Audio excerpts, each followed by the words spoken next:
नमस्कार साथियों, Virat JRF classes में आपका स्वागत है। हम काव्य शास्त्र की सीरीज को देख रहे हैं। इसी क्रम में आज का हमारा विषय होगा ध्वनि संप्रदाय। ध्वनि सिद्धांत के प्रवर्तन का श्रेय आनंदवर्धन को दिया जाता है, जिन्होंने अपने प्रख्यात ग्रंथ ध्वन्यालोक में इस तत्व का सर्वप्रथम व्यवस्थित, व्यापक और स्वच्छ स्वरूप प्रतिपादित किया। किंतु स्वयं इनके कथनों से प्रतीत होता है कि यह तत्व विद्वत गोष्ठियों में बहुचर्चित रहा होगा। इनसे पूर्व भामा, दंडी और उद्भट, इन तीनों अलंकारवादी आचार्यों के ग्रंथों में यद्यपि ध्वनि शब्द का प्रयोग नहीं हुआ है, फिर भी अनेक अलंकारों के लक्षणों अथवा उदाहरणों में अस्पष्टता अथवा प्रकारांतर से ध्वनि तत्व के संकेत मिल जाते हैं। अर्थात ध्वनि सिद्धांत का प्रवर्तक किसे माना जाता है? आनंदवर्धन को। इनका प्रसिद्ध ग्रंथ कौन सा है? ध्वन्यालोक। आनंदवर्धन द्वारा प्रतिपादित ध्वनिरात्मा काव्यस्य का समर्थन परवर्ती आचार्यों अभिनवगुप्त, मम्मट और जगन्नाथ ने भी किया है। आनंदवर्धन ने अपने से पूर्ववर्ती अलंकार और रीति तत्वों की व्यापकता का निराकरण किया और रस को ध्वनि का एक भेद स्वीकार करते हुए भी उसे सर्वोत्कृष्ट भेद घोषित किया। उन्होंने लक्षणा शब्द शक्ति को स्वीकार करते हुए भी ध्वनि व्यंजना को इससे अलग माना। लक्षणा में व्यंजना ध्वनि को अंतर्भूत नहीं किया जाना चाहिए, यानी ध्वनि को महत्वपूर्ण आनंदवर्धन मानते हैं। उन्हें सर्वोत्कृष्ट भेद रस में ध्वनि को मानते हैं। आनंदवर्धन का ध्वनि निरूपण। आनंदवर्धन ने ध्वनि का स्वरूप इस प्रकार प्रस्तुत किया है, जहाँ वाच्य यानी अर्थ और वाचक शब्द अपने अपने अस्तित्व को गौण बनाकर जिस विशिष्ट अर्थ को प्रकट करते हैं, वह ध्वनि कहलाता है। इसकी परिभाषा इस प्रकार है: यथार्थ शब्दो वा तमर्थ उपसर्जनी कृत स्वार्थो व्यक्ता काव्य विशेषा सा ध्वनिरीति सुरूभि कथिता। इसका मतलब यही है कि जो अर्थवाच्य अर्थ की अपेक्षा भिन्न होता है, उसे ध्वनि कहते हैं। ध्वनि को ध्वन्यार्थ, व्यंग, व्यंग्यार्थ, प्रतिमान, अवगमित, द्योतित अर्थ आदि भी कहते हैं। ध्वनि पर पूर्ववर्ती व्याकरण शास्त्र के स्फोट का अप्रत्यक्ष प्रभाव है। व्याकरण के स्फोट से आनंदवर्धन ने ध्वनि, व्यंजक और व्यंग्य शब्द ग्रहण करते हुए उन्हें नए संदर्भ में प्रयोग किया। जब वाणी में वाच्यार्थ और वाचक शब्द अपने अस्तित्व को गौण बनाकर अपने से अलग एवं अधिक चमत्कार युक्त अर्थ व्यक्त करते हैं, तब वह अर्थ ध्वनि कहलाता है।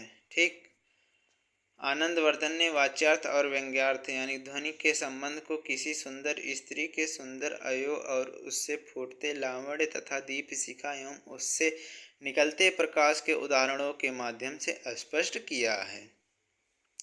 अगर कोई पूछ ले आनंदवर्धन ने ध्वनि को किस प्रकार से स्पष्ट किया, तो दीपशिखा एवं उससे निकलते प्रकाश, स्त्री और उससे फूटे हुए लावण्य के माध्यम से स्पष्ट किया है। शब्द से प्रतिपादित समान अर्थ को वाच्यार्थ और विशिष्ट अर्थ को व्यंग्यार्थ कहा गया है।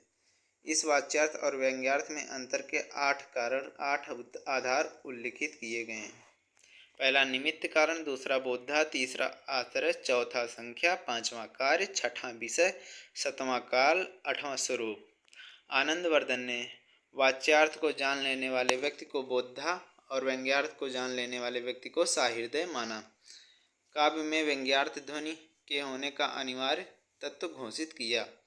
ध्वनि की इसी अनिवार्यता को आधार बनाकर काव्य के 3 भेद किए गए। आनंदवर्धन ध्वनि काव्य गुणीभूत व्यंग्य काव्य और चित्र काव्य मानते हैं। मम्मट मानते हैं उत्तम काव्य, मध्यम काव्य, अवर्ग काव्य। और व्यंग्यार्थ का चमत्कार किस में होता है? जैसे ध्वनि और उत्तम में व्यंग्यार्थ वाच्यार्थ से अधिक होता है और वाच्यार्थ से कम होता है या समान होता है। यह प्रकट रूप में चित्रकाव्य नहीं होता है।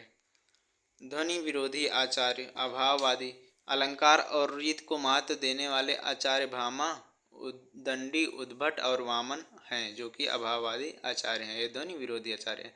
भुक्तिवादी व्यंजना शब्द शक्ति ध्वनि को न मानकर लक्षणा भाक्त को महत्व देने वाले मुकुल भट्ट आदि आचार्य हैं। इन्हें लक्षणावादी एवं भाक्त भी कहा जाता है। ये भी ध्वनि विरोधी हैं। अनिर्वचनीयतावादी, इसमें व्यंग्यार्थ या ध्वनि को अनिर्वचनीय जिसकी व्याख्या न हो सके मानने वाले आचार्य आते हैं। ध्वनि काव्य के भेद: पहला, अर्थानांतर संक्रमित वाच्य ध्वनि। दूसरा है अत्यंत तिरस्कृत वाच्य ध्वनि। तीसरा है वस्तु ध्वनि। चौथा है अलंकार ध्वनि। पांचवा है रस ध्वनि।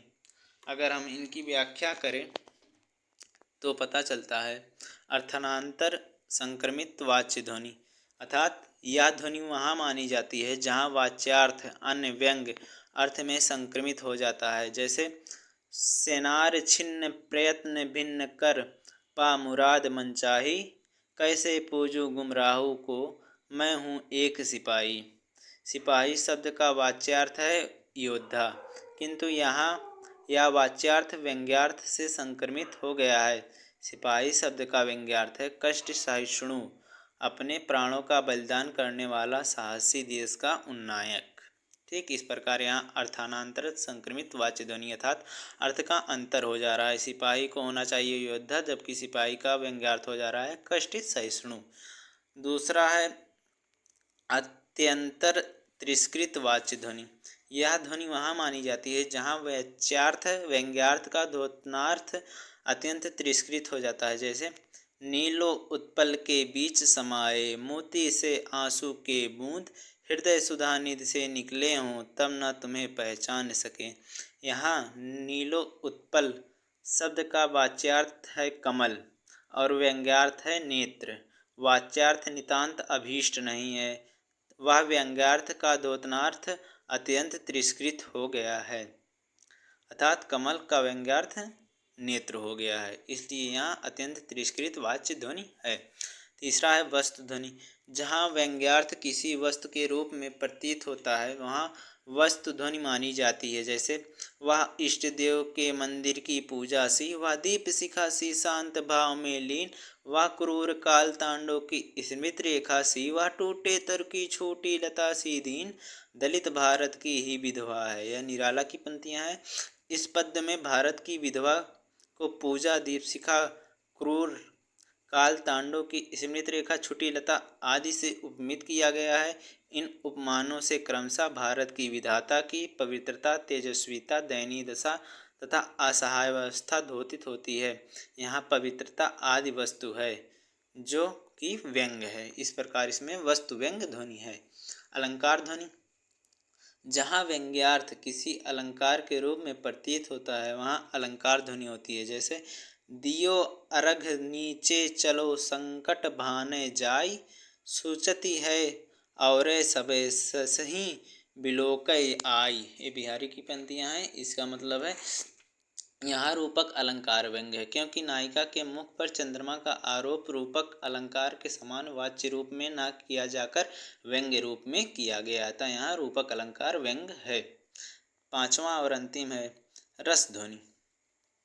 जहाँ व्यंग्यार्थ विभाव, अनुभाव और संचारी भाव के संयोग पर आधारित होता है वहाँ रस ध्वनि मानी जाती है। काव्यशास्त्र में रस से तात्पर्य है रसादि अर्थात रस, भाव, रसाभास, रसाभाव आदि 8 काव्य तत्व माने जाते हैं। अब अंतिम हम देखेंगे गुणीभूत व्यंग्य के भेद। दूसरा है गुणीभूत व्यंग्य के भेद।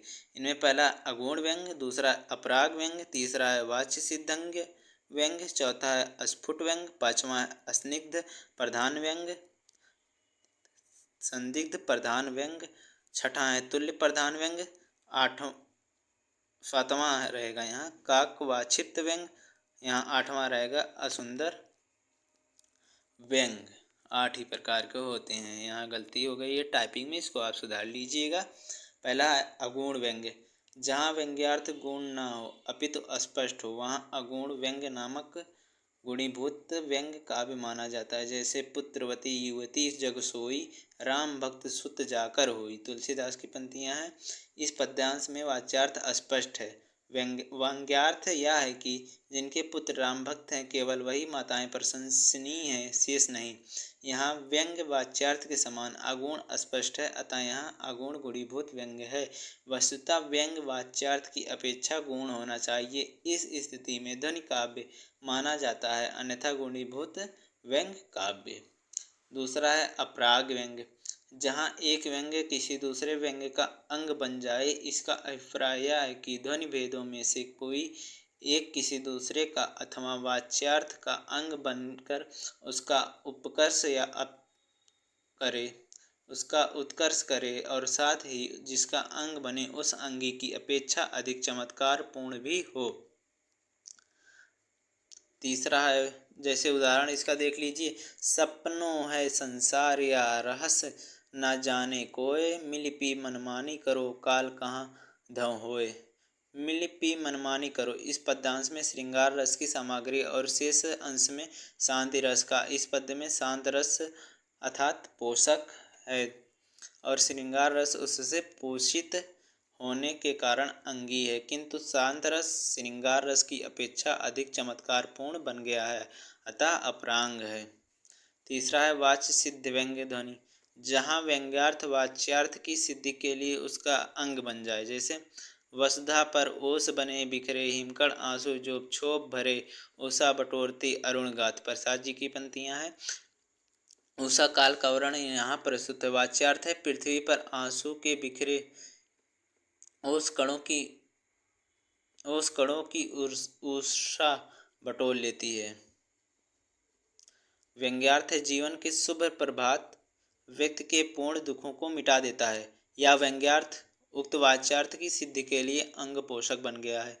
इसके जानने के उपरांत उषा काल द्वारा ओस के बटोरने का विशेष चमत्कार पूर्ण हो उठता है। चौथा है अस्फुट व्यंग्य, जहाँ व्यंग्य अस्फुट ना हो अर्थात बहुत देर बाद समझ में आए। जैसे खिले नौ पुष्प जग प्रथम सुगंध के, प्रथम वसंत में गुच्छ गुच्छ। निराला जी की पंक्तियां हैं।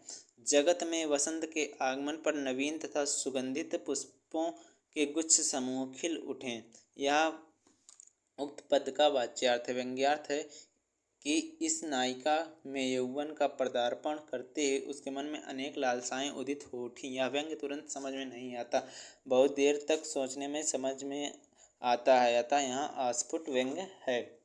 पांचवा है संदिग्ध प्रधान व्यंग्य, जहाँ वाच्यार्थ और व्यंग्यार्थ में किसकी प्रधानता या संदेह बना रहे। जैसे थके नयन रघुपति छवि देखी, पलकनहु परिहारी निमेखी, अधिक स्नेह देह भई भोरी, शरद सही जनु चितप चकोरी। तुलसीदास जी की पंक्तियाँ, जैसे चकोरी चंद्रमा को देखते रह जाती है, वैसे सीता भी राम को देखते रह गई।